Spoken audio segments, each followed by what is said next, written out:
Pinagpalang araw po sa inyong lahat. Nagbabalik po tayo sa ating series na Real Faith. Base po sa Book of James, kung saan po sinulat ng Apostle James natin kung ano ba talaga ang batayan ng tunay na pananampalataya. Hindi po ito nasusukat sa kung ano man ang sinasabi lamang natin. Hindi po ito nasusukat doon sa kung ano mang gusto nating gawin at gusto nating ipakita. Kailangan po lahat patungkol sa ating pananampalataya, consistent. Consistent sa sinasabi ng Diyos, sa iniuutos ng Diyos, at dapat nakikita at nararamdaman niya ng iba. Paano natin ito magagawa at paano natin mapapatunayan na totoo nga ang ating pananampalataya? Panoorin po natin ang video na ito.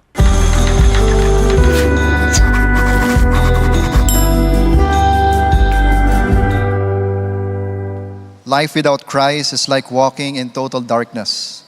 It was meaningless and without purpose. My name is Jonathan Du, and for the most part of my life, I have had no direction in life, and I was in bondage to sin. It was in high school when I first tried smoking shabu. Eventually, I became a drug addict. I was addicted to shabu, marijuana, and alcohol, and my life was a mess. I underwent rehab twice but still didn't change. As a matter of fact, I grew worse. I lived to satisfy the desires of my flesh. At a very young age, I became a father because of my immoral life. I was a very irresponsible father who neglected the needs of my children because of my addictions. My father at one point gave me a business hoping I would change for the better, but I used the profit to buy more drugs. Eventually, I wasted all my money and decided to sell drugs just to support my vices. I came to the point when I was already talking to myself in a dark room and considering suicide as my last resort to escape all my frustrations. I have always wanted to change and be set free from my addictions, but the more I tried, the harder I fell. One night after a shabu pat session and having been awake for more than a week because of excessive use of drugs, when I was on my way home, my heart started beating so fast like a rolling drumbeat. I had difficulty in breathing, my head and my hands became numb, and I started losing consciousness. I told myself that this is it, I'm going to die, and I will die as a drug addict. A deep sadness suddenly overwhelmed me. I remembered my family and loved ones as I thought that I would not make it. I was so afraid at time and wondered where I would go when I die. But in an instant, I heard a voice in my head saying, "Pray to Jesus." I prayed to God and said, "Lord, just save me today and I will let you use me." After barely saying the name of Jesus in prayer, my heartbeat slowly became normal. I regained my strength and found myself able to normally breathe again. In that moment of distress, the Lord answered me. He showed me His mercy, His love, and grace. But unfortunately, after a week, I went back to my old ways again. My family forcefully brought me to a rehab once again, and after 2 weeks, I was transferred to Penwell Home, a Christian rehabilitation for men, one of CCF's ministries. After 2 weeks, I escaped and ended up using drugs again. But that time, it was different. I didn't enjoy the effects of drugs, and I feel convicted that what I was doing was wrong. I was bothered that I might not be able to experience change if I would not seek help. For some reason, I wanted to be back in Penwell. For the very first time, I admitted that I am a drug addict, that I could not change myself on my own. Penwell accepted me again, and from then on, I started reading the Bible. His words pierced my heart. God made me realize that I am a sinner who needs God's grace and forgiveness to save me from my sins. June 2011, I repented from my sins and received Jesus Christ as my Lord and Savior. Praise God. After the 6 months program in Penwell, I came out with a new identity. 2 Corinthians 5:17 says, "If anyone is in Christ, he is a new creation. The old has gone, the new has come." Today, by the grace of God, I no longer smoke, get drunk, and get high on drugs. Christ has truly set me free from my addictions with the powerful truth of His gospel. He's the only one who can set me free and save my soul from eternity in hell. His name is the Lord Jesus Christ. Praise God. In 2013, I got married to Jamil, who accepted me for who I am. And God blessed us with a daughter, and we named her Krisen, meaning Christ has risen. To remind us that through the death and resurrection of Christ, we have forgiveness from our sins. We started serving the Lord by leading the Elevate Youth Ministry. By the grace of God, my wife and I are now leading 2 couples D groups. I am also serving as the overseer of CCF Angono, while I regularly share God's word in prisons or Biyahe Jail Ministry. My life now is meaningful, purposeful, and joyful no matter what happens because I have Christ in my life. Truly, salvation results in transformation. Salvation results to the glory of God. And salvation always results in praise and thanksgiving. I am Jonathan Du, a recipient of God's grace, a free man in Jesus Christ. To God be the glory. Welcome back po sa inyo dito sa ating series na Real Faith, no? Umpisahan po muna natin ang ating kwento sa kwentong pangloloko dahil gusto natin 'yan. Basta pag may nanloloko, gusto natin, mapapanoorin ko nga yan. Yun po yung mga favorite shows natin. Pero ito, papakilala ko po sa inyo, si Wolfgang Beltracchi. Siya po ay isang art forger. Ano yung art forger? Gagaya siya ng mga painting, tapos ibebenta niya yung painting, sasabihin niya, painting to ni ganito, ni ganyan.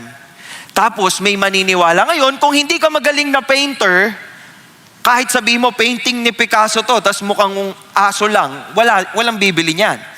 Pero sa kanya po, dahil magaling siyang artist, kaya niyang kopyahin ng style. So alam niyo po ba mga naloko niya, mga art historians, mga auction houses, pati ho kapag dinaan sa pigment testing, pasado yung kanyang mga paintings. Ano po ang kanyang ginawa? Over $40 million. Nakapagbenta siya ng mga pekeng painting. Over $40 million. Hindi lang yan. Ito si Rudy Corniawan. Siguro makaka-relate kayo dito sa mga mahilig pong uminom ng wine. Sing tamis ng wine, sing tatag ng sunshine. O, di ba? O, naalala nyo agad. Ito, mahilig din siyang gumawa ng wine. Ang problema po, binibenta niya yung wine, sinasabi niya vintage wine ito. Matagal na ito. Nakuha ito sa Yamashita's treasure. Hindi, joke lang yung Yamashita. Nakuha ito maraming taon nang nakalipas nung ginawa ito. Pero ang totoo po, tinitimpla niya, bumibili siya ng mga mumurahing wine, nagtitimpla siya ng wine doon sa kanyang sariling kitchen. Alam niyo ba, papalitan niya yung label at lelabelan niya ng mukhang lumang wine. At in 2026, nakapagbenta po siya $34 million worth of wine. Lahat yun peke. Sinundan pa, isa pang batch, $24.7 million. Kaya lang yung pangalawang batch na yun, may tumingin na.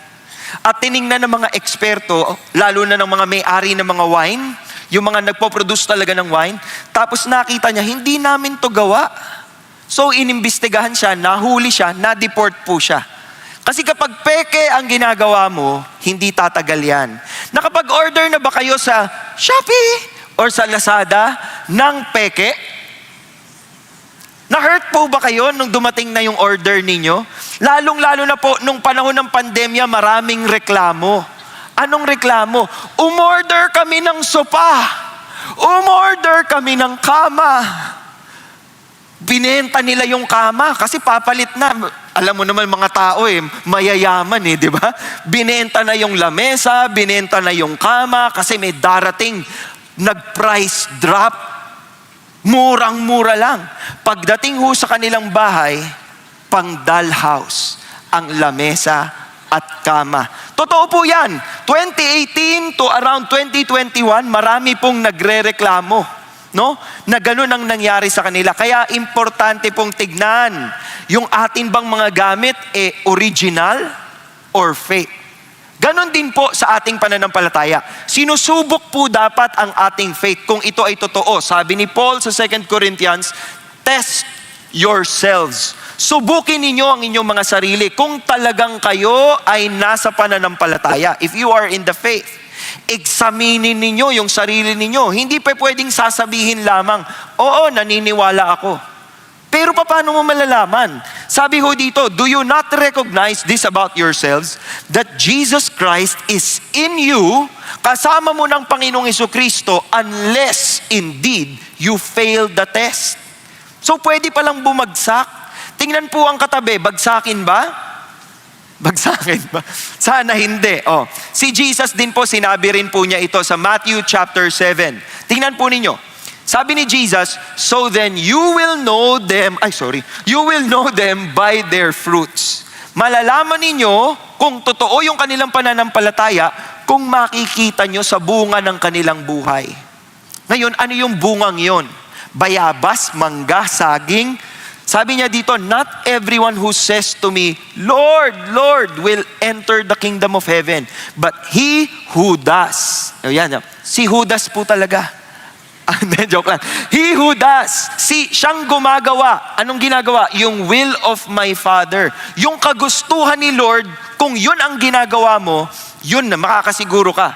You will, will of my Father who is in heaven will enter. So talagang kailangan pong subukin. At yan ang inaaral natin sa series na ito, sa Book of James, Real Faith. Naandito na po tayo ngayon sa dulo ng chapter 2, where we will talk about real faith being proven through works. Kaya ang title po ng mensahe natin ngayon, Real Faith Works. Sabihin nyo nga po ulit, 1, 2, 3, go! Okay, magdasal po tayo. Panginoong Diyos, iniaangat po namin sa inyo ang aming pag-uusap. Tulungan po ninyo kaming maintindihan ang inyong salita.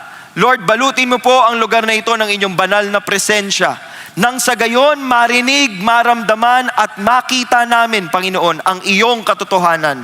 Mangusap ka sa mga puso ng bawat isa. Itabi mo ako, Panginoon, sa likod ng krus. Sana ang bida ngayong hapong ito ay ikaw.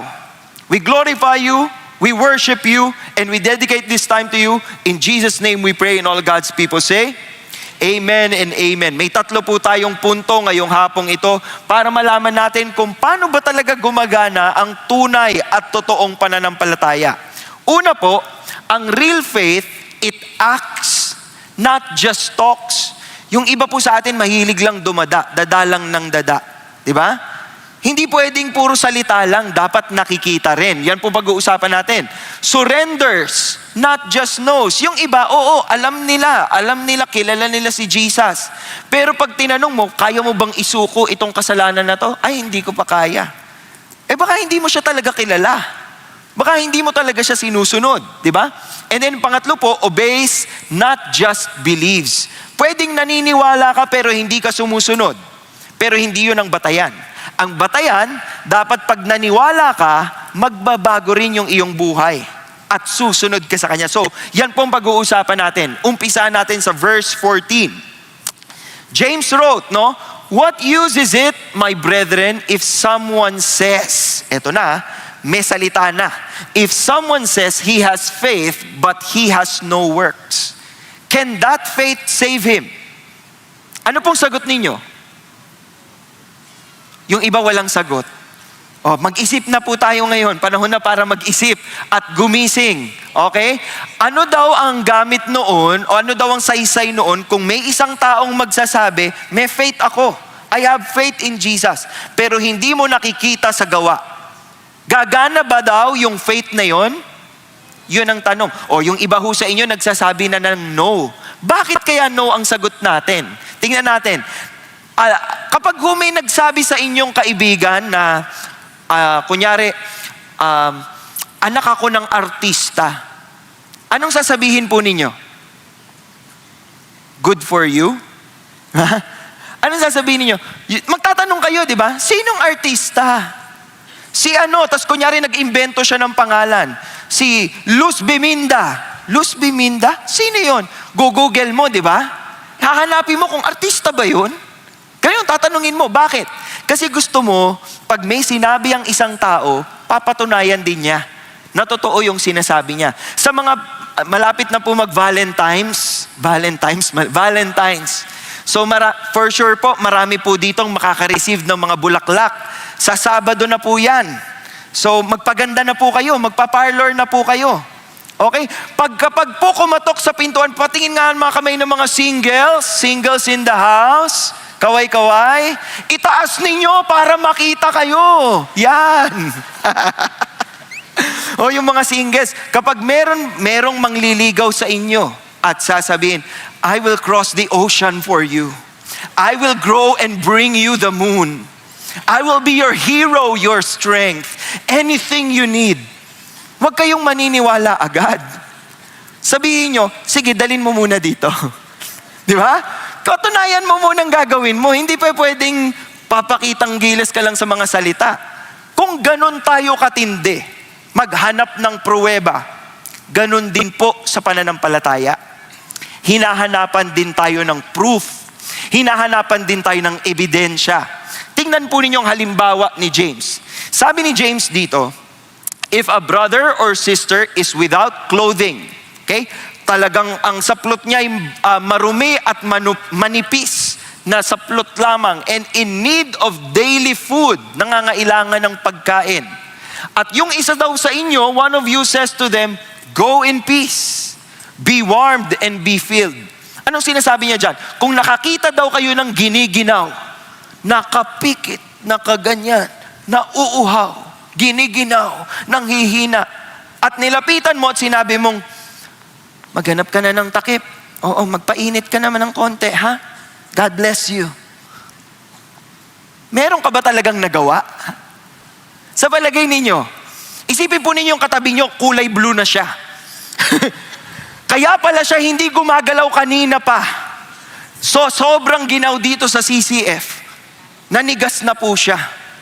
Hindi pa pwede mong sasabihin, you care for your family member na, ay kawawa, nilalamig ka? Sana uminit ka, ha? Hindi eh.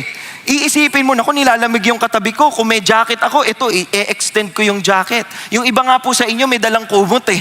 Pag magsa-service, pag uupo na, pinapagpag nyo pa po eh. Parang ready po kayo. Bakit? Kasi hindi pwedeng nagsasalita lang tayo.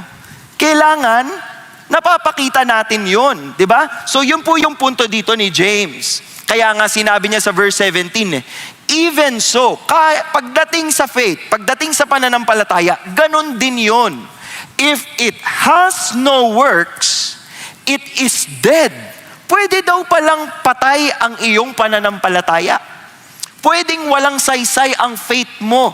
Pwede tayong lumaki in a very religious family, in a very religious setting. Pero kung hindi yun napapatunayan, walang kwenta yun.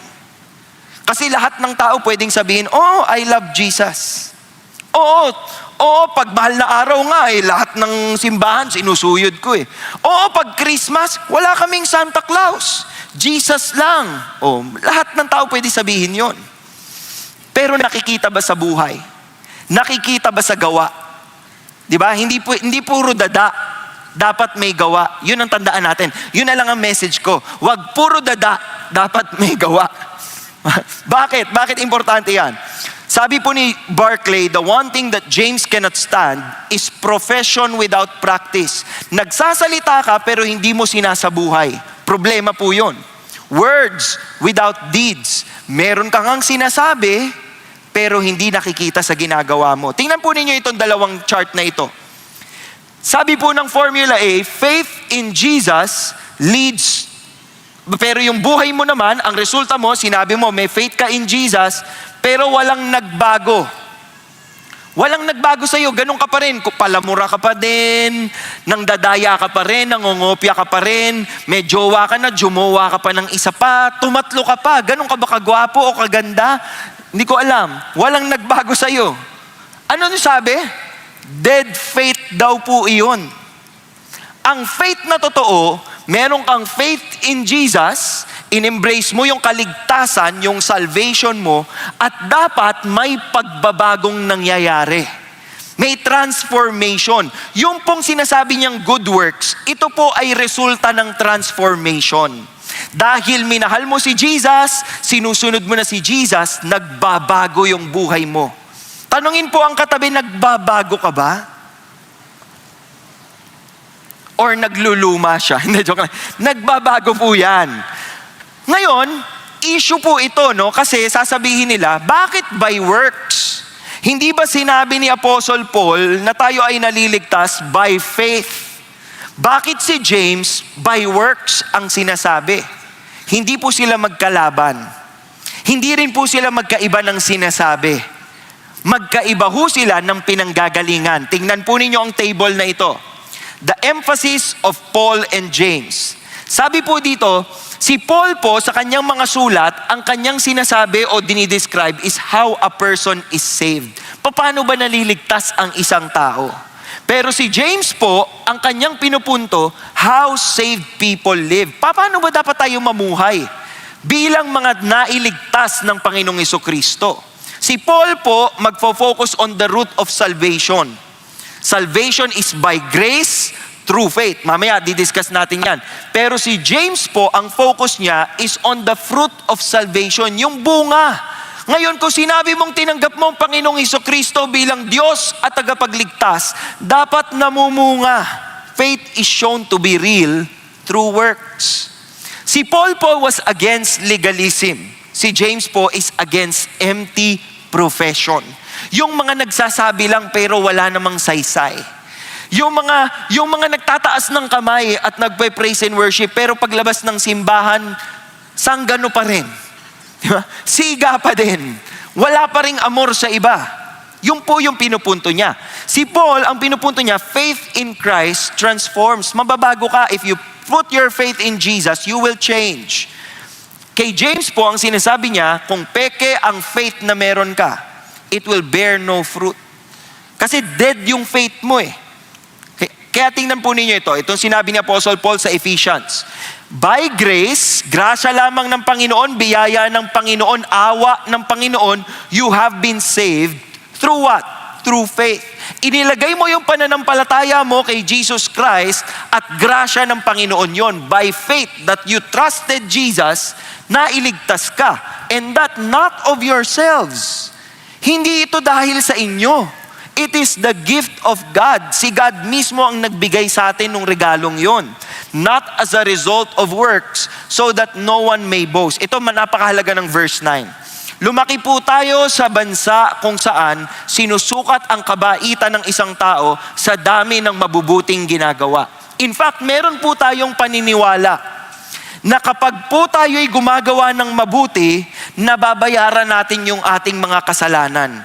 Hindi po yun totoo. Dahil sinabi sa Biblia, hindi ito resulta ng inyong gawa.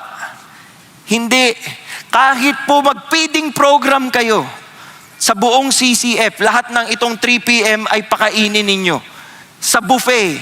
Grabe naman, ang yaman nyo naman. Ilibre nyo kaming lahat sa buffet. Diba? Hindi lang sa Pilipinas. Sa ibang bansa nyo pa kami ililibre. Pero kung yung buhay ninyo, hindi nakikita yung pananampalataya kay Jesus, you don't show that your faith in Jesus is real, wala pong silbi yun. Wala pong silbi yun. Sinong niloko mo? Sarili mo lang. Kasi alam ng Diyos sa puso mo, hindi ka nakatingin sa Kanya. Hindi mo pwedeng bilhin yung iyong salvation. Hindi mo pwedeng bilhin yung iyong kaligtasan. Kung ganun po ang sitwasyon, di ang napunta na lang sa langit, mayayaman. Paano naman tayo? Ay, mayaman pala kayo. Paano naman kami? Di ba? Paano naman po kami? Pero hindi yun ang sukatan eh. Para walang magyayabang. Pero may kadugtong yan. Sabi ni Paul, we are His workmanship created in Christ Jesus for good works, which God prepared beforehand so that we would walk in them. Ibig sabihin, pag nilagay mo yung pananampalataya sa Panginoon, may pagbabagong mangyayari sa iyo. Yun po yun. We are His workmanship. Binubuo niya tayo, inaayos niya tayo upang through Jesus Christ, in Jesus Christ, we can do good works.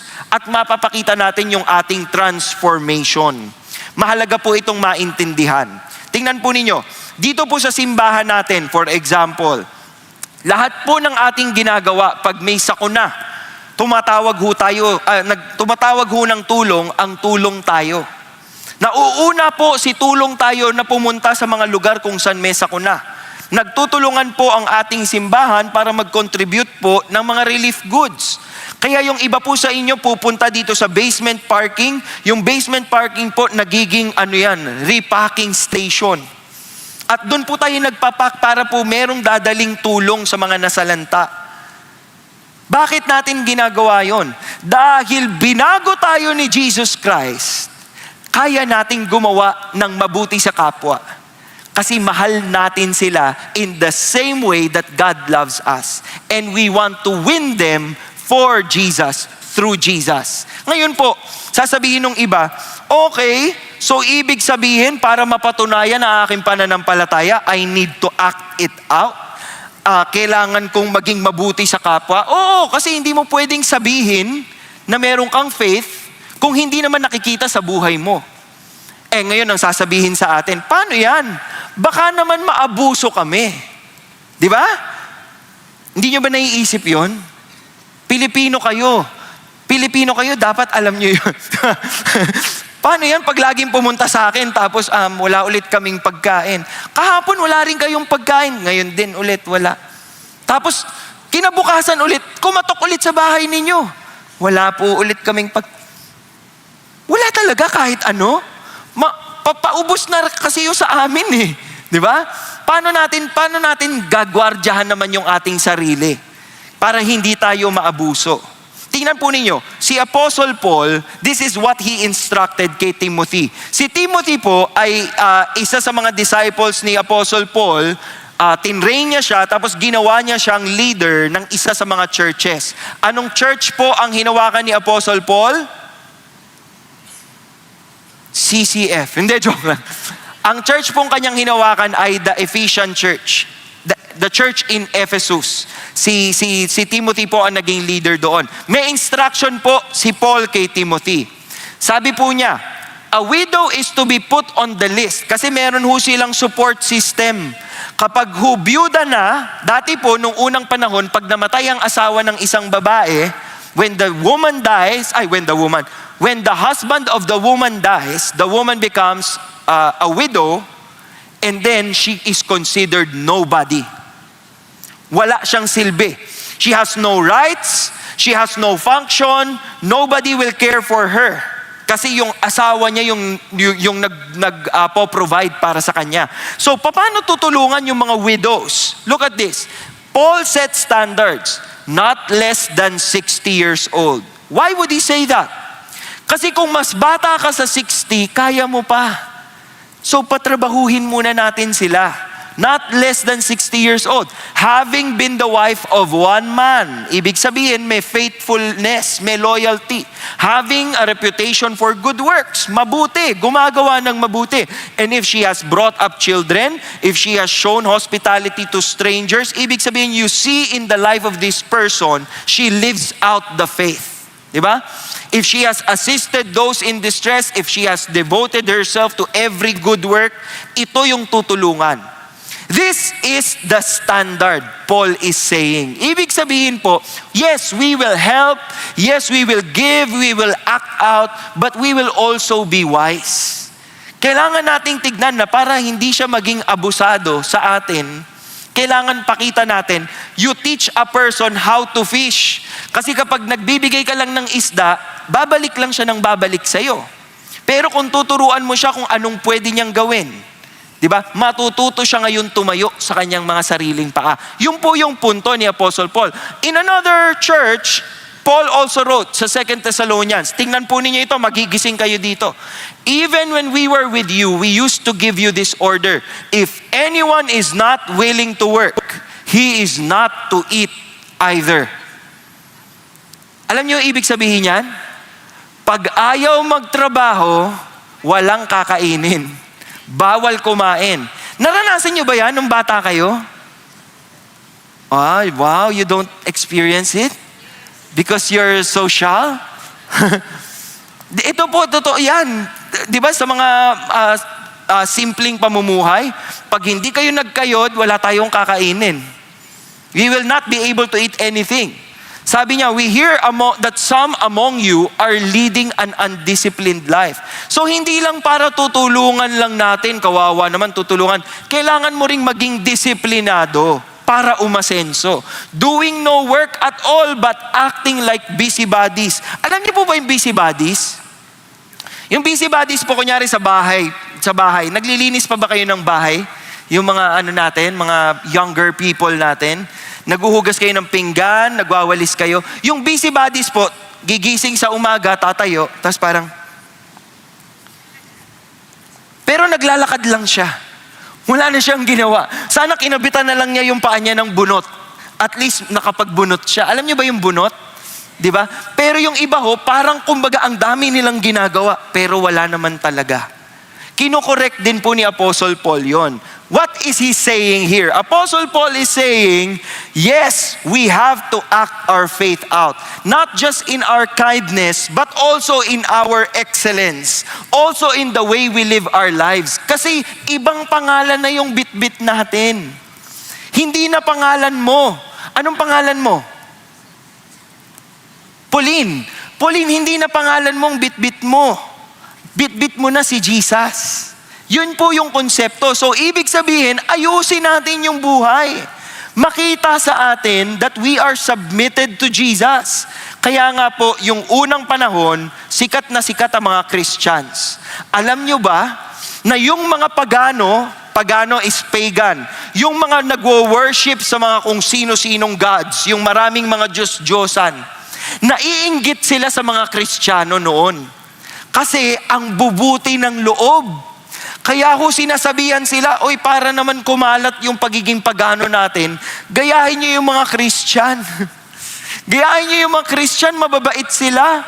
Nag-aalaga sila ng kapwa, nag-aalaga sila ng may sakit. Gayahin niyo sila. Biruin mo yun. Gagayahin yung mga Kristiyano, yun po ang objective. And you can feel that in the church. Sayang po, kung hindi kayo part ng small group, hindi nyo mararamdaman yan. Ako po ay part ng isang small group. Ito po yung aming D group na mag-asawa. Kaya magkakahalo na po dyan yung mga single, tsaka yung mga married.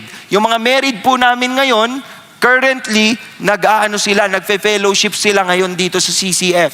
Ito po lahat ng disciples na meron kami. Yung disciples nila, disciple nila, ito po yan sila. Pag tinanong nyo ko kung may kwentong kabutihan sa D group, marami po.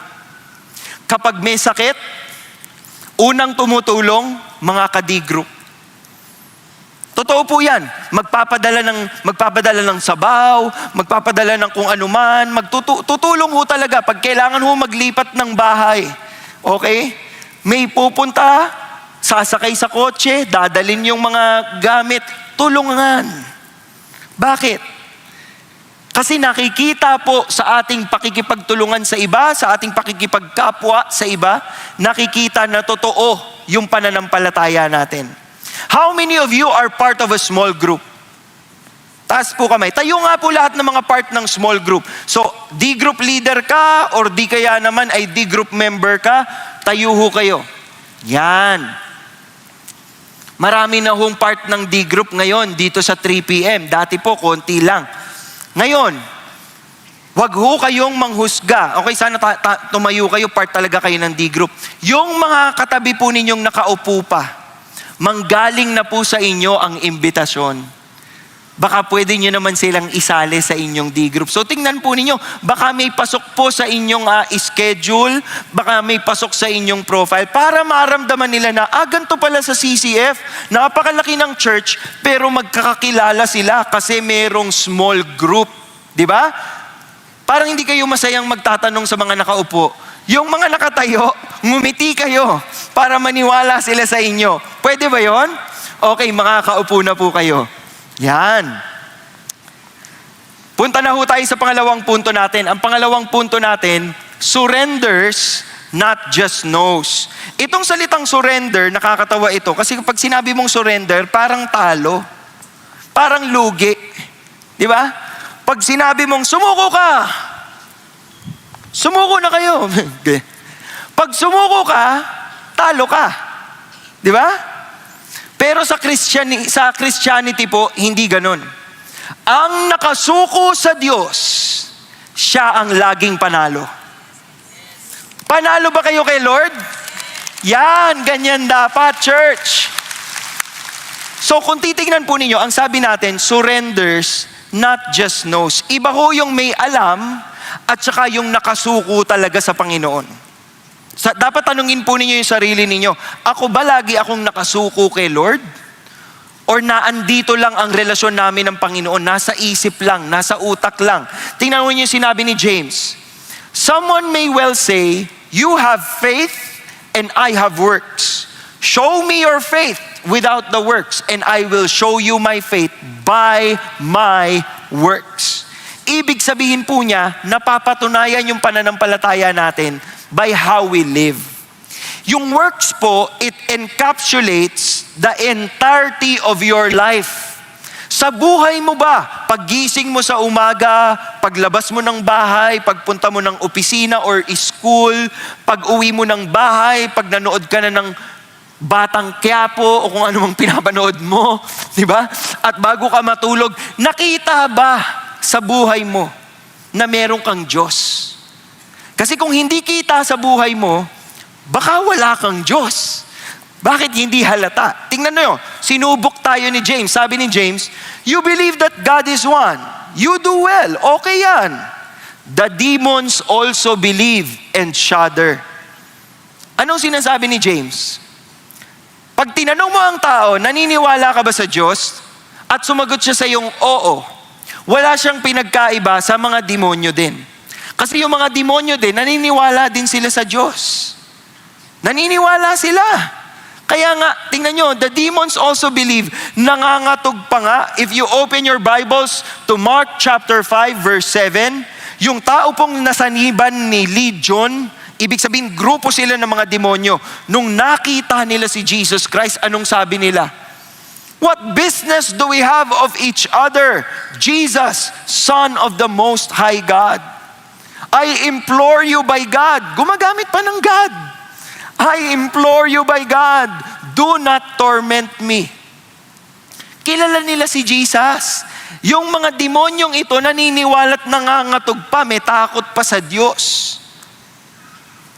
Pero hindi sapat eh. Sabi niya, are you willing to recognize, you foolish fellow, that faith without works is useless?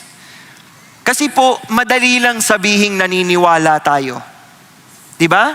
Kunyari po, kayo ay ilalagay sa mataas na building. Tapos sabihin po sa inyong, naniniwala ka bang makakalipad ka? Anong sasabihin ninyo? Depende, no? Depende. Kung naniwala kayo, sabihin niyo, yes, I believe. Okay, talon. Di ba? Hindi pa pwedeng naniwala ka lang. Pero hindi rin po ibig sabihin na ang gawa nagliligtas sa iyo. Mali po ang mindset na yon. Na yung mga ginagawa natin, yung mga bagay na itinutulong natin sa iba, itong nakakapagligtas sa atin. Hindi yon ang paraan. These are all resulta ng ating pananampalataya kay Kristo. Kaya tayo nagkaroon ng faith in Jesus, gagawin natin to, papatunayan natin, binago tayo ni Lord. So tingnan ulit ang katabi, mukha bang binago ni Lord?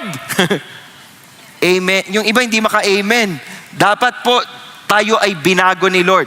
Tingnan nyo si John, si Apostle John, sinulat niya sa 1 John 2:4. The one who says, I have come to know Him, ibig sabihin nun itong I have come to know Him, ano yan, present, as in, close kami ni Jesus. Baka may makausap kayo sabihin, ay close na close kami ni Jesus. Oo, lahat ng simbahang dinaanan namin, nagdadasal ako dyan. Oo, lahat ng mga father dyan, ng mga sister, brother, lahat, kilala ko sila. I have come to know Him. Tapos anong sinabi? And does not keep His commandments. Pwedeng sinasabi mong kilala mo si Jesus, pero kung hindi mo isinasabuhay sa pagsunod sa Kanya, anong tawag sa iyo? You are a liar. May kasinungalingan ka, the truth is not with you. That is a strong rebuke. And totoo po yan. Maraming tao ngayon, ganyan. Kaya nga kahit nung panahon nila, iyan ang problema. Kunyari, si Titus po, sa Titus 1:16, dinidescribe po dito, sabi dyan, they profess to know God, but their deeds, they deny Him. Pwedeng magsabi ang isang tao, I love Jesus. Pero pag nakita nyo sa buhay na masamang tao siya, hindi kayo maniniwalang love niya si Jesus. Tama? Andyan pa ba kayo? Okay, very good. Tingnan po ninyo. Si Jude, meron din pong sinabi si Jude. Anong sinabi ni Jude? Sabi ni Jude sa Jude 1 verse 4, certain peoples have crept unnoticed, those who were long beforehand marked out for this condemnation. Sino tong mga taong to? Ang description sa kanila, ungodly persons who turn the grace of our God into licentiousness and deny our only Master and Lord, Jesus Christ. Meron pong mga tao nung unang panahon na because they know that grace of Jesus is available for them, they believed, pwede akong mabuhay at patuloy na magkasala. So hindi sila nagbago. And then they affect the church. Okay lang yan, gracious naman si Jesus. Anong sinabi niya? These are ungodly persons. Meron akong halimbawang i-share sa inyo. Isa pong author, ang pangalan po niya ay si Petra Reski. At ito po yung librong ginawa niya. Siya po ay isang reporter noon, tapos in-interview po niya yung mga Italian mafia. Okay? Nagulat po siya sa nalaman niya dito sa mga Italian mafia. Alam niyo po yung mafia? Para sa mga hindi nakakaalam kung ano ang mafia, ito po yung mga kalaban ni Tanggol. Ano bang pangalan ni Tanggol ngayon? Ni Cardo. Hindi, Tanggol na siya ngayon, di ba? Dati Cardo siya eh. Oo, parang makakailang teleserye po siya. Example natin siya today. Si Tanggol po, yung mga kalaban niya, yung mga sindikato. Ganun po yung mga mafia. Sila po ay nampapatay ng tao. Pumapatay. Okay? Namamaril po. Walang sabi-sabi. Bang! Pero nung ini-interview po nung reporter, alam niyong sinabi? Meron pong isa sa kanila, sabi niya, si Mafioso Marcello Fava. Okay? Bago daw siya pumatay, magsa-sign of the cross muna siya. Opo. Magdadasal muna siya. Magdadasal pa. Sasabihin pa, ingatan niyo po ako, Lord. Pero syempre, Italian. Tinagalog ko na. Hindi ako marunong mag-Italian eh. Magdadasal, God, stand by me. Make sure nothing happens to me. Bang! Ganon ang ginagawa. Itong isang to, ito ang bida natin for today. Sabi ko sa inyo talagang mababanggit ko si Cardo na naman eh. Kasi ang pangalan po niya ay Bernardo Provenciano. Yan. Diyan talaga galing. Natama na. Ito po si Bernardo Provenciano. Okay? Isa po siya sa mga leader nung mafia. Nung naaresto po siya, alam niyo anong nakuha sa kanya? Hindi bomba. Nakuha po sa kanya 5 Bibles. 5 ang Bible niya. Kayo ilan Bible niyo? Isa lang. Siya 5. Pero pumapatay siya ng tao. Hindi lang yon. Sa bahay nila, meron pong, bibilangin ko lang meron pong 91 statues. Isipin niyo kung gaano kalaki ang bahay niya na meron siyang rebulto ng 91 na mga Diyos. At yung 73 po doon sa 91 na yon ay estatwa ni Jesus Christ. At bawat isa po doon ay nilalapitan niya at sinasabihan niya bago siya pumatay ng tao, Jesus, I trust in you. So kukunin niya yung baril, tapos bang, bang, bang, mapapatay na siya. Ngayon yung sabihin sa akin, ngayon yung sabihin na yung ating pagdadasal na ganyan, yung ating pagbibili ng mga ganyang estatwa, na itong mga bagay na to ay totoo. Kasi kung hindi ka nakasuko, if you are not surrendered to Jesus and your life has not changed, then all those things are fake. Nagpapanggap ka lamang. Ayaw nating masabihan tayong peke ang pananampalataya natin. At wala hong ibang pwedeng manghusga sa inyo. Si God po ang judge natin. Sa palagay po ninyo, sa araw na ito, kung haharap kayo sa Kanya, kunyari katapusan nyo na po. Buti pa kayo natapos na, si Tanggol hindi pa tapos. Kunyari kayo matatapos na. Ito na ang last day nyo. Pag humarap kayo kay Jesus, mapapatunayan nyo po ba ang pananampalataya nyo sa Kanya? Kaya ba nating mapatunayan yon? Makikita ba natin yon sa ating buhay? The clue, the signal, is you are surrendered to Christ. Sabi po ni A.W. Tozer, a person fully surrendered to Christ will always make the right choice. That's how you know the person is truly surrendered. Hindi lang niya kilala si Jesus, nakasuko siya kay Jesus. Babahagian ko po kayo ng kwento ngayong hapong ito. Meron kaming disciples, buntis po sila. Nung minute namin sila, kinakausap namin sila, sabi ko, tinatanong namin kung ready na ba. Sino na dito na buntis? Taas kamay ng mga may experience na po mabuntis. Mga experience na pong manganak. Mga may experience ng manganak. Okay. Makaka-relate kayo dito. So, malaki na po yung tiyan niya. Nung kinakausap namin siya, sabi namin, is everything normal? Yes, walang problema. We're so excited. Talagang surrendered sila kay God. At peace sila, excited sila. Pumunta ho sila ng ospital. May mga nagkaroon po ng mga konting pagkakamali. Kinailangan po silang i-CS. At nung sinies po sila, doon nakita po na merong pong mga naging problema doon sa bata. At ang hirap po yung kapag nanganak ka, hindi mo makakatabi yung baby kasi ilalagay siya sa NICU, yung ICU na pang baby. Ramdam niyo po yung kahirapan na yun, yung iniri mo na nga, inoperahan ka na nga, tapos alam mo yun, hindi mo siya kasama ngayon, tapos hindi mo alam kung okay siya o hindi.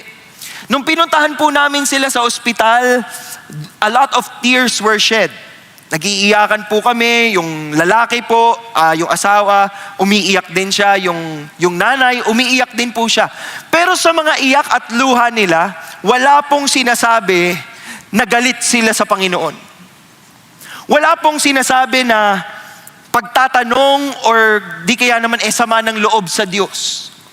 Ang meron lamang sila ay yung faith na meron sila the week before. And they were saying, our faith is in Jesus. So we surrender to Him. Whatever happens, we want Him to be glorified. Pero in tears po yun nag-iiyakan kami sa ospital. Nagdarasal kami, pinagpe-pray namin yung baby.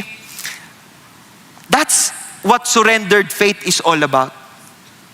Hindi sa circumstance, hindi sa estado ng pinagdadaanan mo nasusukat ang kabutihan at katapatan ng Diyos. Dahil pwede kang dumadaan sa problema, pwede kang dumadaan sa hirap ng buhay, pero mabuti pa rin si Lord.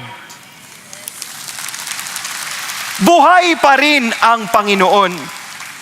At tapat pa rin ang Panginoon. It's in times like that when you can raise your hand and say, Lord, all that I have is yours. So I worship you because you deserve to be praised. Naranasan niyo na po bang mag-worship kay God sa gitna po ng problema? Yun po yung pinakamasarap na time Kasi ang sarap pong mag-worship kung ang dami nyong pera. Hindi magkasya sa bulsa nyo, ganyang kakapal na yung pera nyo. Di ba? Hindi ko alam kung may bago kayong kotse. Wow, very good. Pero mas mahirap mag-worship kapag marami kang problema. Pero oras na tinaas mo yung iyong kamay at sinabi mo, Lord, sa gitna ng lahat ng problemang ito, Diyos ka pa rin at pupurihin pa rin kita. Yan ang totoong surrendered. Yan ang totoong I love you, Lord. Hindi lang sa salita, nakikita mo sa pagsuko. At eventually, dapat nakikita rin sa pagsunod. Hindi lamang naniniwala, pero dapat sumusunod. Sumusunod. Sa gala. Dapat sumusunod din kayo kay Lord. Sabi ni Oswald Chambers, the best test of a spiritual life is not its ecstasies. Hindi yung ecstasies. yung ecstasies, ibig sabihin yung maligayang mga moments in life. Hindi doon nasusukat ang spiritual life. Saan siya nasusukat? Doon sa obedience. Lalo na pag may pinagawa sa iyong mahirap si Lord. Sinabi ni Lord sa iyo, anak, breakan mo na yan. Hindi ka niya mahal. Anong ginawa mo? Lumipat ka pa ng church. Bad trip yung pastor dyan, pinagbe-break kami. Di ba? Kung sinasabi ni Lord, pinipreach dito, huwag kayong magnanakaw. Kahit papel sa opisina, hindi pang assignment ng anak mo yan. Di ba? Ano sasabihin mo sa puso mo? Grabe naman to. Ayoko na dito sa church na to. Hindi na nagpakita. Pag sinabi ni Lord, isuko mo itong bagay na to. Hindi to nakakabuti sa iyo. Susunod ka ba? Susunod. Dapat ganun. Di ba? Magagalit sa inyo si Tito Boy. Oo. Dapat susunod ka. Pag sinabihan ka ni Lord, anak, isuko mo to. Hindi mabuti to para sa iyo. Isuko mo. Bakit? Bakit mo isusuko? Yung iba sa atin sinasabi, Lord, tawad naman dyan. Mabait namang tao ito. Baka naman maging Christian. Di ba? Pinipilit mo pang sumama. Baka kasama mo ngayon, huwag kang magpapahalata. Pinipilit mo pang sumama sa church. Halika. Dito ka. Hindi ka tatamaan. Akong bahala sa iyo. O ngayon, duguan na siya. Galit na siya sa iyo ngayon. Sasabihin niya, niloko mo lang ako. Pero pag kinato kayo ni Lord at may pinagawa si Lord sa inyo, sumunod tayo.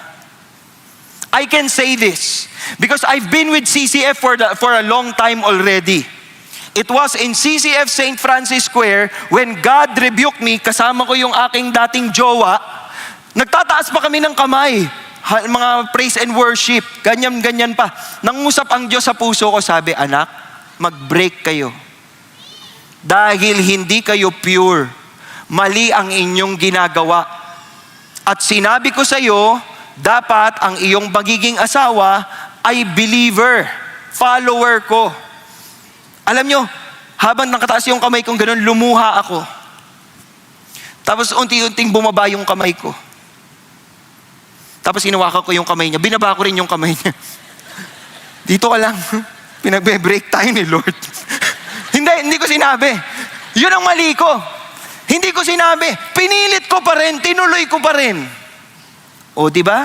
Nagkandaloko-loko ang buhay ko. Pag may sinabi si Lord sa inyo, gawa agad. Sunod agad. Kasi kung tunay ang pananampalataya natin sa Panginoon, wala tayong dapat ikatakot. Kung sumusunod tayo kay Lord, alam natin, pag sinunod natin siya, He has the best interest in mind. Alam niya kung anong pinakamakakabuti sa atin. Kaya kung sinasabi ni Lord, wag dyan, may kiliti ako dyan, wag dyan. Wag. Di ba? Pag sinabi ni Lord, tama na. Suko mo na. So, obedience. Paano natin malalaman ang obedience? 2 bagay ang naging halimbawa ni James sa pagtatapos ng James chapter 2. Ang una po ay si Abraham. Was not Abraham our father justified by works? Oh, ito na. Justified by works when he offered up Isaac his son on the altar. Yun ba talagang justification? Sabi niya, you see that faith was working with His works. Essential pong maintindihan ito mga kapatid. Tutok po kayo dito, huwag kayong bibitaw. Huwag kayong aalis. Huwag kayong aalis. Kaya aalis na sila eh. You see that faith was working with His works. Ibig sabihin, habang sumusunod siya, habang dinededicate niya yung kanyang araw-araw sa Diyos, unti-unting nagbabago yung puso niya. Parang tayo rin po yan. Dati palamura kayo. Ngayon, konting mura na lang. Next week, wala na yan. Ubus na. Di ba? Dati po lagi kayong galit. Tapos dumating yung time, minsan ka na lang galit. Darating din po yung time, hindi ka na magalit-galit. Di ba? Excited po yung mga anak nyo, mga nanay. Kailan dadating yun? Tapos pinray over kayo ng anak nyo. In Jesus' name. Balik tayo dito. Faith was working with His works, and as a result of the works, dahil patuloy siyang namumuhay with faith in God, faith was perfected. So dalawang punto po yan. Ginustify daw siya doon sa ginawa kay Isaac, pero kailan siya nasabing matino siya? Kailan siya nasabing righteous siya? Naandito po yan sa susunod na verse. The scripture was fulfilled. Ibig sabihin, pinangako na ito, nauna na ito. Tapos natupad nung ginawa ni Abraham yung kanyang pagsakripisyo sa kanyang anak. Ang sabi dito, and Abraham believed God, and it was reckoned to him as righteousness. Yung salita pong record, ibig sabihin po niyan, kinredit sa kanya. Ininterpret as righteousness. Alin po yung ininterpret as righteousness? That Abraham believed God. At yun po yung naging batayan ng pagtingin sa kanya ng Panginoon at pagsabi ng Panginoon, wasto itong taong ito. Matino itong taong ito. Bakit? Dahil naniwala siya. Pero yung pagniniwala na yun, may gawa, may pagsunod. Kaya sinabi po ni James, you see that a man is justified by works and not by faith alone. Pero hindi niya po kinukontra ang truth that we are saved by grace through faith. Naiintindihan po ninyo mga kapatid? Nalilito ba kayo? Maging honest kayo, nakakalito ba? Hindi naman, no? Ibig sabihin, totoong kailangan nating manampalataya kay Jesus. Pero dapat yun ay napapatunayan by our works, by the life that we live. So puntahan po natin ang kwento ni Abraham, no? Pero bago tayo tumawid ng Old Testament, tignan natin na sinabi ni Apostle Paul. We maintain that a man is justified by faith apart from works of the law. Hala, edi magkaaway na sila. Kasi sabi ni James, justified by works and not by faith alone.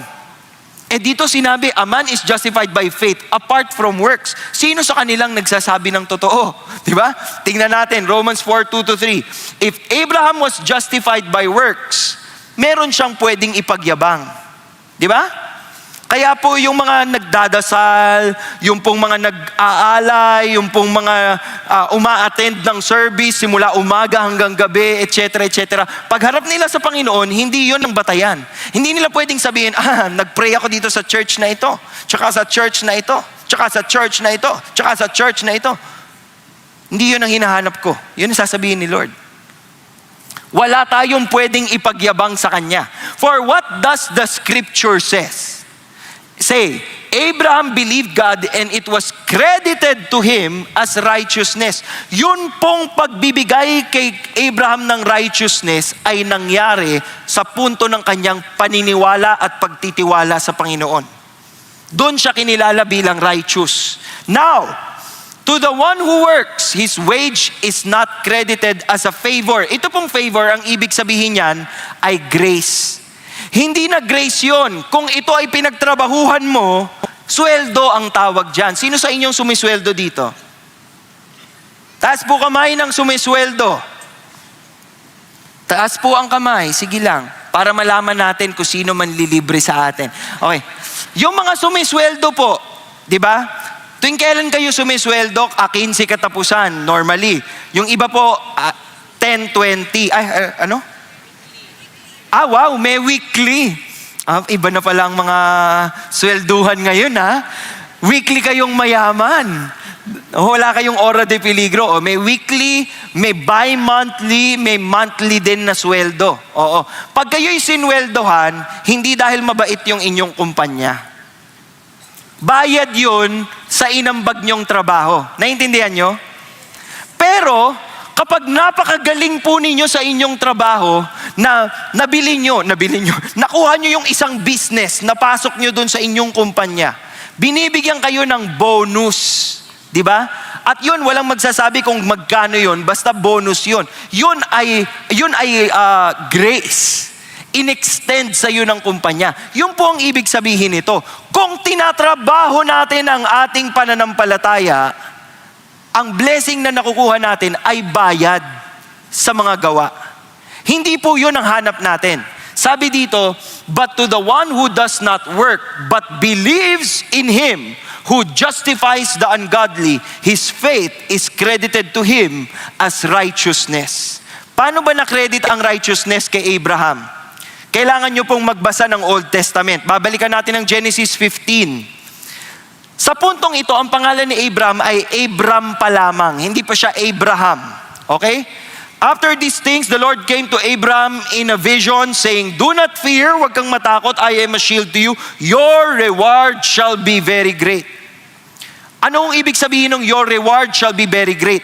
Pag tiningnan po niyo yung Hebrew words ng linyang ito, ang sinasabi niya, pararamihin ko ang lahi mo. Yun po ang pangako ng Diyos kay Abram. Huwag kang matatakot, poprotektahan kita, pararamihin kong lahi mo. Kaya ang naging sagot po ni Abram sa kanya, Oh Lord, what will you give me since I am childless? Paano mo gagawin yon, Panginoon? Wala naman akong anak. Tingnan niyo po ang galing ni Abram. The heir of my house is Eliezer of Damascus. Ibig sabihin, may plano na siya. Kung hindi siya magkakaanak, itong servant niya sa bahay, itong magiging tagapagmana niya. Ito na yung anak. So sinasabi niya kay Lord, Lord, ito ba yun? Si Eliezer?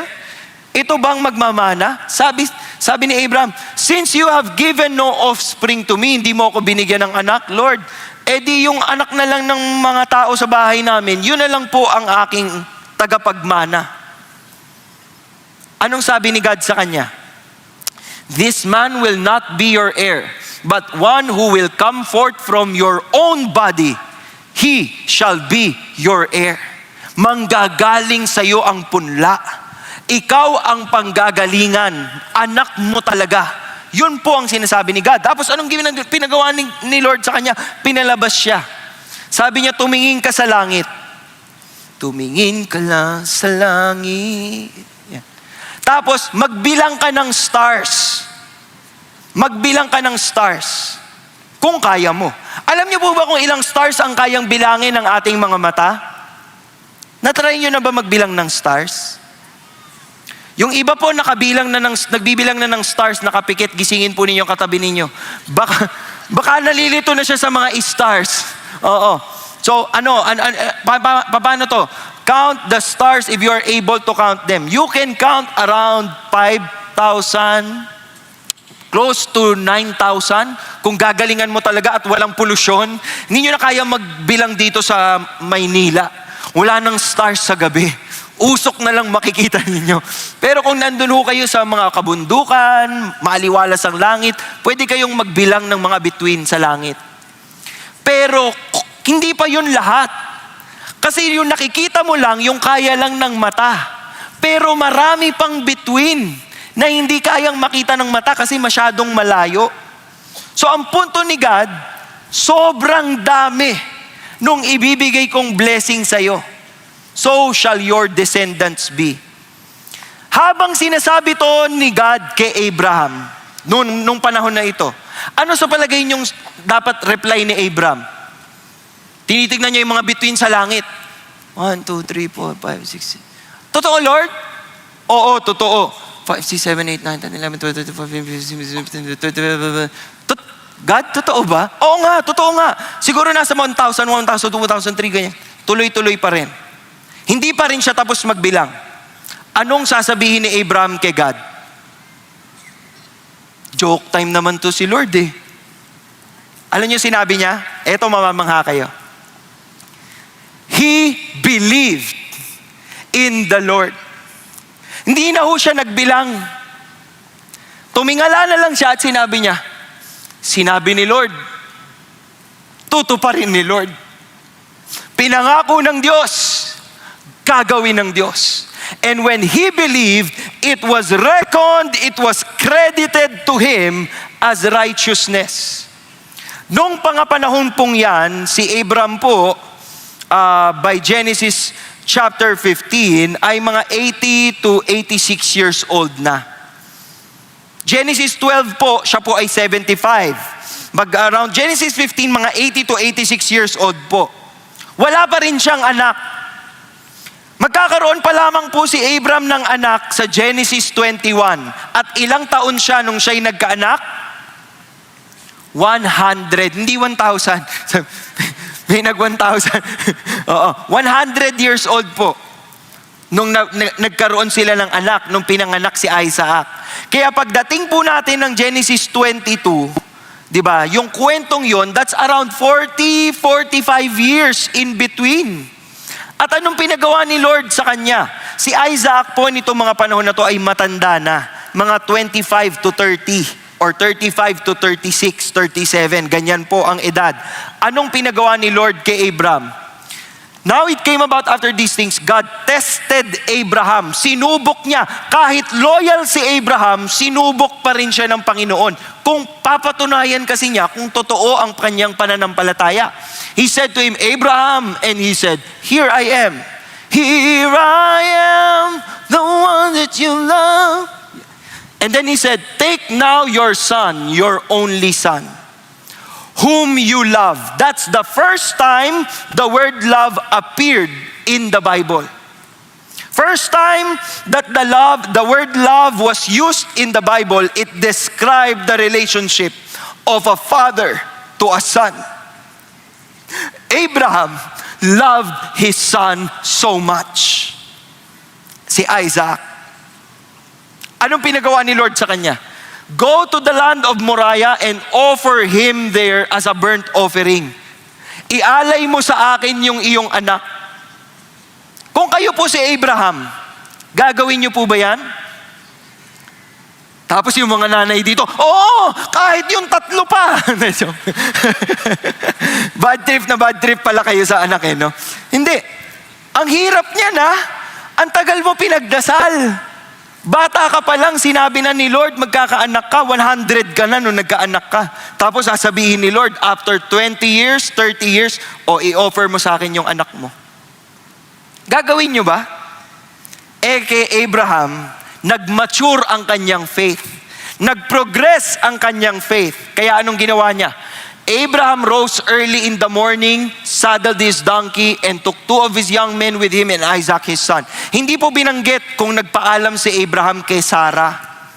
Dahil imaginin po ninyo kung nagpaalam siya. Sarah, aalis lang kami ni Isaac. Saan kayo pupunta? Isasakripisyo ko siya kay Lord. Sa palagay ninyo, ano sasabihin ni Sarah? Napapaliw ka na ba? Ha? Ang tagal nating pinag-prayan. Hindi na siya nagsabi siguro. Sumakay na lang siya ng donkey. May baon ho siyang mga katulong. Yung mga young men, taga-buhat, kasi kailangan nila ng kahoy. Abraham, eventually in verse 5, said to his young men, dito lang kayo, kasama nung donkey. Kami nung anak ko ang aakyat. So, iniwan ng donkey, iniwan ng mga alipin, kaya malaki na talaga si Isaac dito. Kasi paano nabuhat ni Abraham yun at 100 years old? Kailangan niya ng katulong. So si Isaac siguro nakibuhat na rin ng mga kahoy.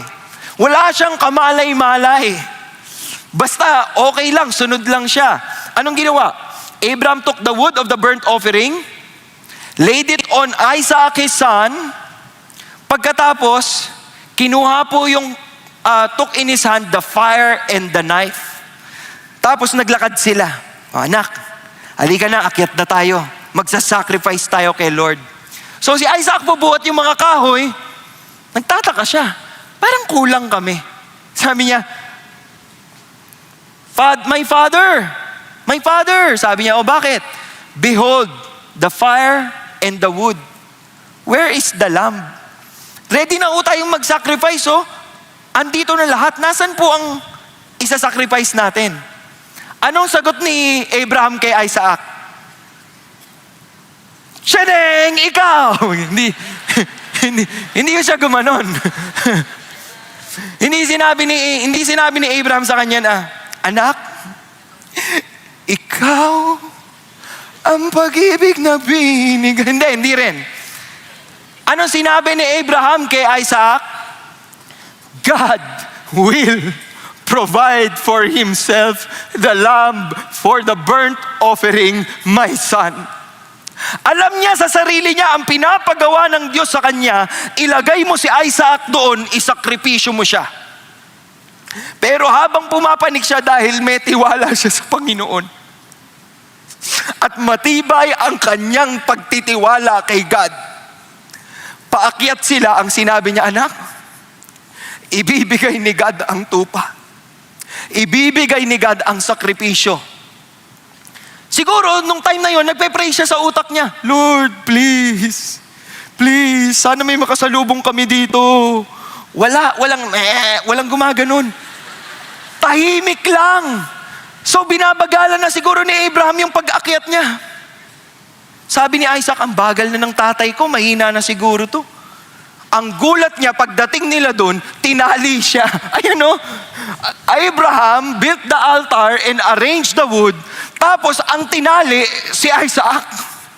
Tapos, inihiga siya doon sa altar on top of the wood. Alam na ni Isaac.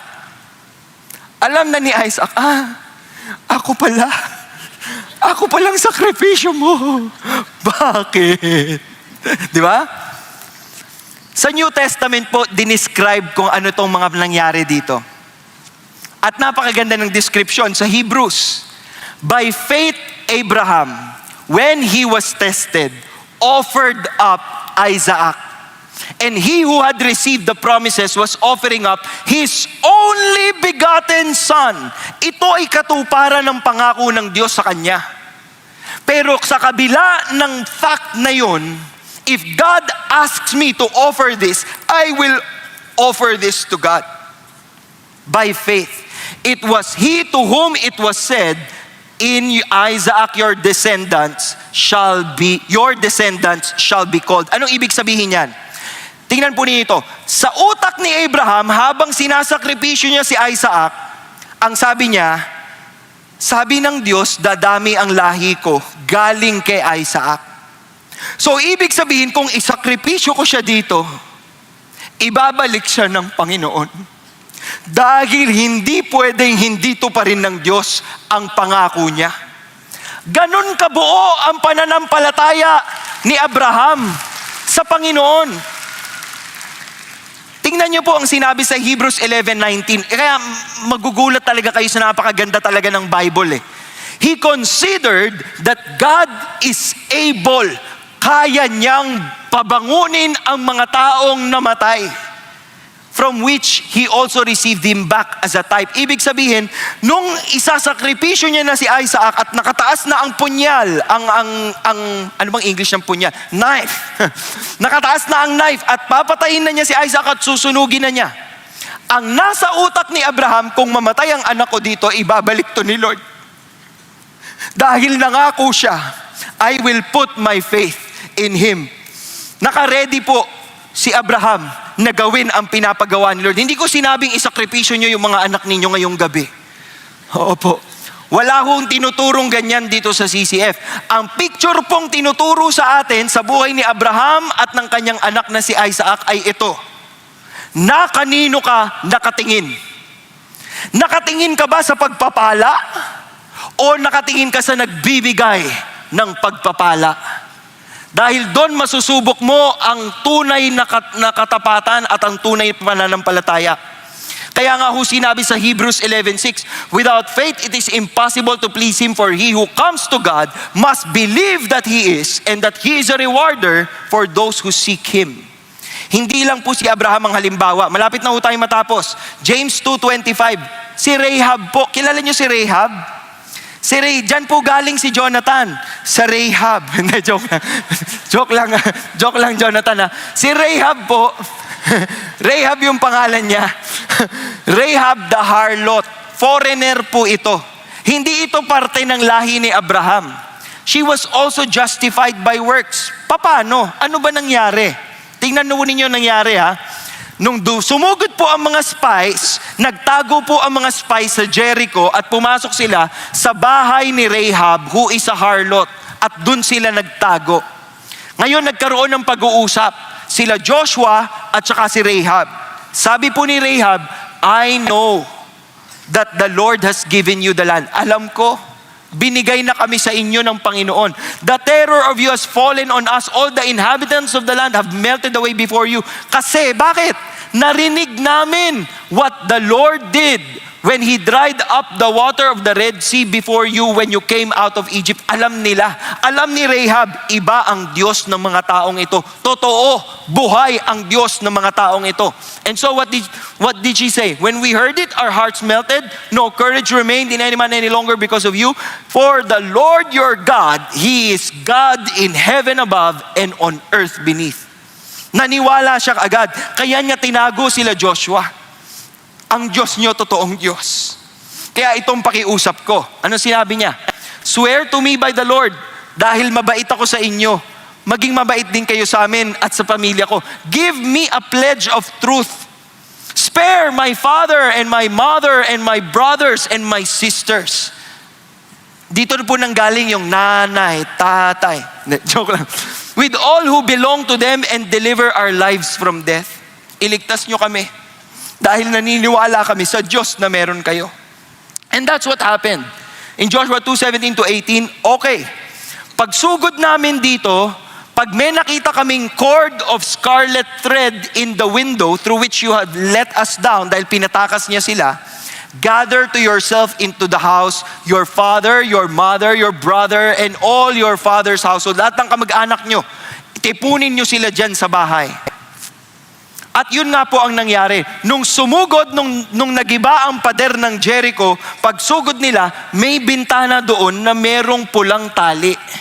At alam nilang lahat, ito yung bahay ni Rahab na naniwala sa Diyos natin. Niligtas po si Rahab at ang kanyang pamilya.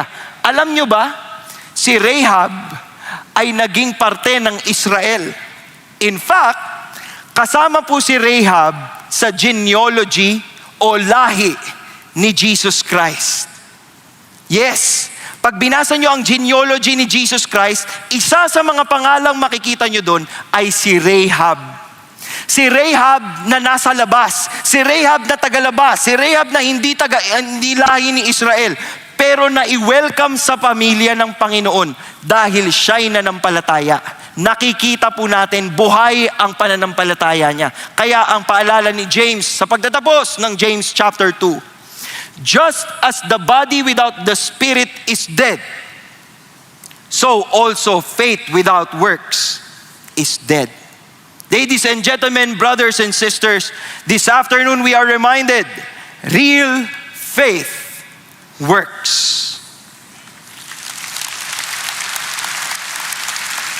Pumikit po tayong lahat at yumuko at wag munang magtakbuhan palabas.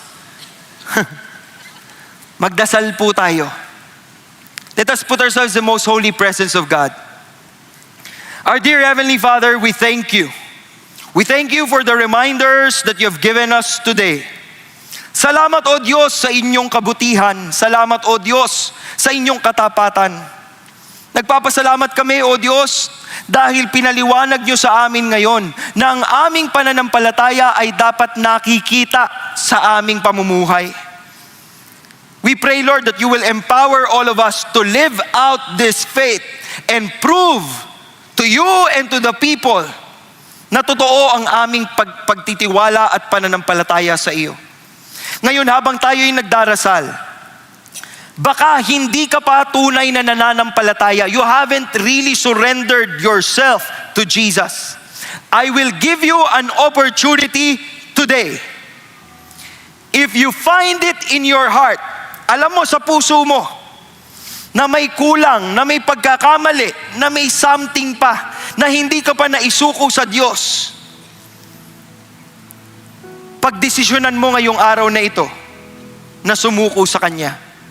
Do you want to surrender to Jesus and make Him your Lord and your Savior? If that is you, can you raise your hand? I will pray for you. I can see your hands.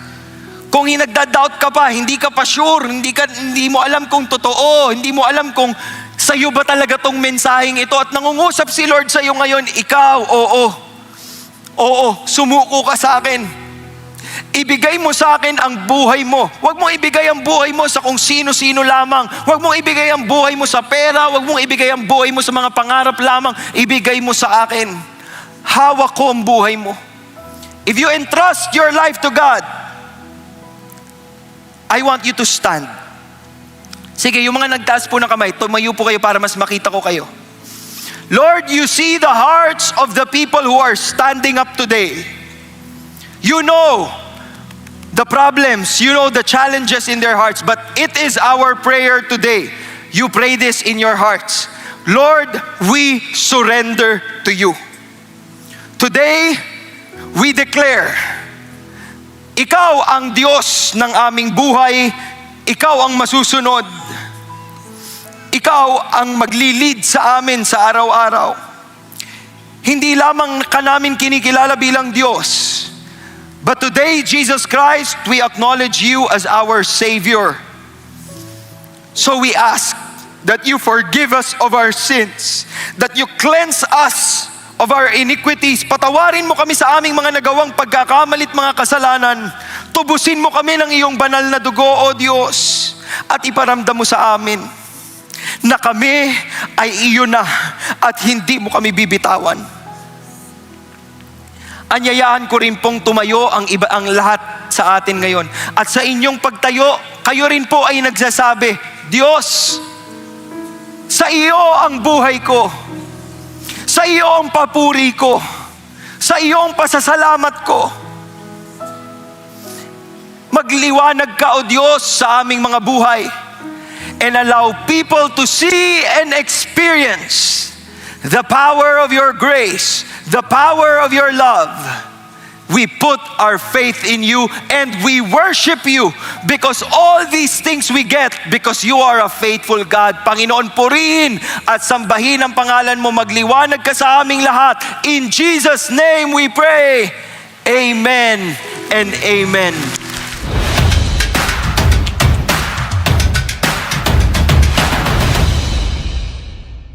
Magandang araw, CCF family!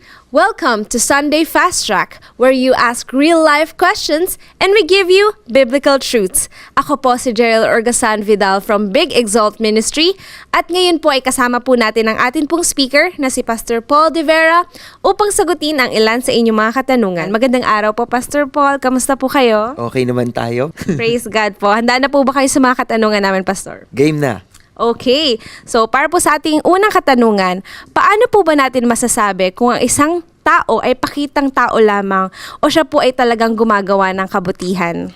Napakahirap no? Kasi that would put you in a position na ikaw ay huhusgahan mo yung ginagawa ng isang tao. At siguro para hindi tayo malagay doon sa pagkakamaling yon na maghusga tayo. Siguro ang pinakamabisang paraan para malaman natin kung ang tao ay nagpapakitang tao lamang, makikita ba nating consistent yung kabutihan na yon. Hindi lang po natin sinusukat yung kabutihan doon sa moment kung saan natin ginagawa yung act of kindness. It should be a way of life. Kasi po ang Christianity natin, hindi lang natin yan inoon kapag gagawa tayo ng mabuti. Dapat kahit walang gawa, dapat kahit walang masyadong ganap, kita pa rin sa atin, bit-bit natin yung pangalan ni Kristo, and we live it out. Yun ang emphasis ni James. You live your faith out in anything and in everything that you do. Yes, dapat po talaga makikita sa lifestyle ng tao na Christ-like talaga siya. Yes. Para naman po sa ating pangalawang katanungan, Pastor, kung ang kaligtasan naman po ay makakamit lamang sa pamamagitan ng pananampalataya, mawawala po ba ang ating kaligtasan kung tayo ay hindi gumagawa ng mabuti? Wala pa naman akong nabasang mawawala yung ating kaligtasan kung hindi tayo gumagawa ng mabuti. Ang nabasa ko, kung wala tayong ginagawa at hindi natin pinapakita yung ating faith in action or in the works that we do, then it is possible. Katulad doon nung sinabi natin sa mensahe kanina, di ba? It is possible that it is dead faith. Ang dead faith po, ibig sabihin, mayroon kang paniniwala o naniniwala ka pero walang binago sa'yo yung paniniwalang yon. So, pwedeng hindi totoo yung iyong paniniwala. You can believe by words or by show, pero kung walang transformation na nagawa sa atin dahil hindi tayo sumuko sa Kanya, problema yon mga kapatid.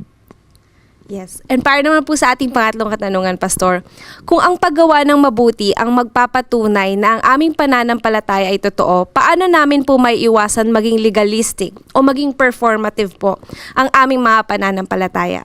Ayan, kasi lagi nating ine-equate o kung ang pananampalataya o faith ay nakikita sa action, paano kapag ginagawa ko to? Paano ko malalaman, totoo pa ba tong ginagawa ko? Hindi ba?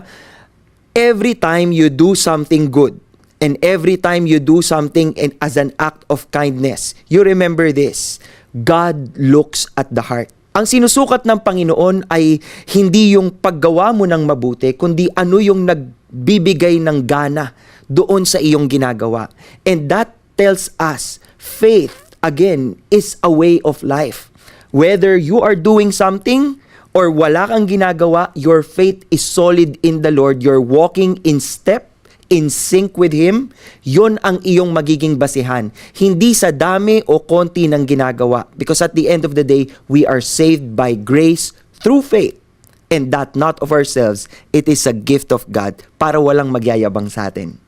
Yes, and para naman po sa ating pang-apat na katanungan, no? So, alam naman po natin, February na panahon na po ng mga puso. Kung ang pananampalataya po natin ay napapatunayan sa pamamagitan ng mabuting gawa, ano naman po ang pagpapatunay ng totoong pagmamahal? Ang nagpapatunay po ng totoong pagmamahal ay ito. Sinabi po sa Bible, pag tiningnan po ninyo ang love, hindi ito feeling. Ito ay action.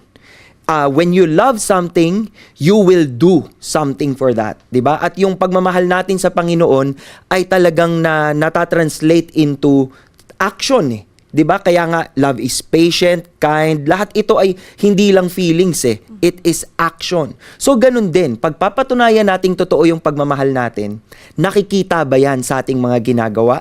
Nakikita at nararamdaman ba ng ibang tao pag sila'y nakikipag-usap or lumalapit sa atin, nararamdaman ba nila yung pagmamahal na yon? Dahil ang pagmamahal, mga kapatid, hindi lang nararamdaman, ipinapakita sa totoong buhay. At